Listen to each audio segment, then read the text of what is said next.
በኢትዮጵያ ይኸው ልጅ ይሸጥ ይለወጥ ነበር። ቀይ ጋላ ጥቁር ሻንቅላ እየተባለ አንድ ሰው ከበርቴ የተባለ ሻንቅላ ጥቁር ባሪያ ቀይ ጋላ ደግሞ ዛሬ ኦሮሞ ይባላሉ፣ ጋሎች ይባሉ ነበር።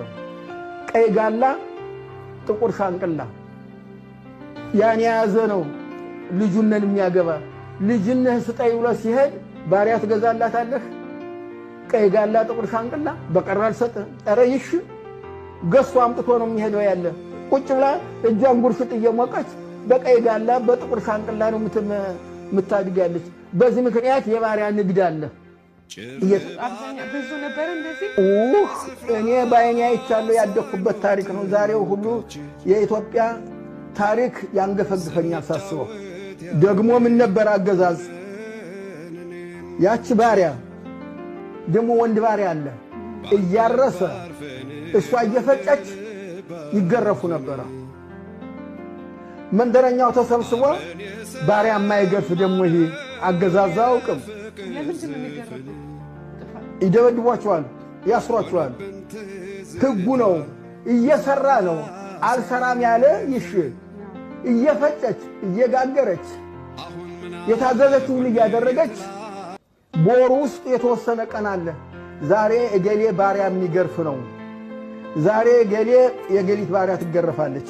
መንደረኛ ክበቡ ተብሎ እኔማ መንደሩ ልጅ ቁጭ ያለሁ ታማጋው መንደረኛ ሁሉ ወጥቶ ያቺ ባሪያ ተወጣለች ተቤት። አልከዳች አልሰራም አላለች፣ ግን ህግ ነው። አቤት እገሌ ባሪያ ሲገርፍ ቀጥቀጦን የሚገዛ ያለ አያችሁ አርጎም። እኔ ራሴ የአይን ምስክር ነኝ። እድሜ ረጅም ነው፣ ዛሬ 90 ዓመቴ ነው። ምስክር ነኝ ለኢትዮጵያ ታሪክ። ያች ከየት ነበር የሚመጡት? ኦሮሞ ዛሬ ኦሮሞ ነፃ ያወጡት ከዚያ ሄዶ አፍኖ ያመጧቸዋል። በግድ እንዴ ታፍኖ በግድ ሻንቅላ ደግሞ በጣይ መግቢያ በሱዳን በቋራ እንጉልጉል የሚባል አለ።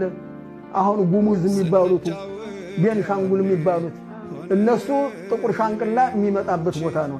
ቀይ ጋላ ኦሮሞ ነው የሚመጣ ያለ። ያቺ ኦሮሞ የተባለች ከገዛቻት ከመቤቷ እሷ 10 እጥፍ ታምራለች መልኳ። ነገር ግን ጉልበት አጥታ ጉልበታም ገዝቷት እመቤቷ ድስት ፊት ናት፣ እሷ ትገዛት ነበር። ያቺ አማሪ ቆንጆ ናት። አራሲቱነን አፍነው ይዟት መጡ። ያቺ ጫቅላ በሌሊት ይዟት ሲመጡ አለቀሰች። ጫቅላዋ ታለቀሰች። ሰው ሰምቶ